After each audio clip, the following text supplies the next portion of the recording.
ষোড়শ শতাব্দীতে বসে এক ভদ্রলোক লিখে রেখে গেছেন যে রাশিয়া ইউক্রেন যুদ্ধ 2025 সালে এসে শেষ হয়ে যাবে।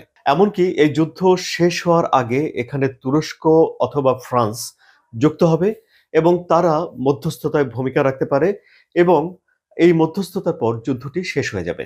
কেন এই যুদ্ধ শেষ হবে? যুদ্ধ শেষ হবে কারণ যুদ্ধ দীর্ঘদিন ধরে চলবে।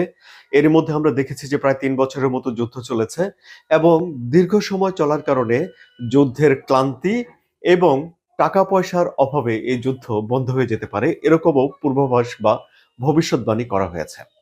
এই যে ভবিষ্যৎবাণী করেছেন এই ভদ্রলোকের নাম হলো নস্ট্রাদামস এবং তাকে একজন বিখ্যাত ভবিষ্যৎ দ্রষ্টা হিসেবে দেখা হয়। যদিও ভবিষ্যৎবাণী করা বা ভবিষ্যৎ সম্পর্কে কোনো কিছু বলা এটিকে অনেকেই ভালো চোখে নেন না, এ নিয়ে বিতর্ক আছে। কিন্তু তারপরেও বছর শেষ হলে নতুন বছর যখন শুরু হয় তখন সেই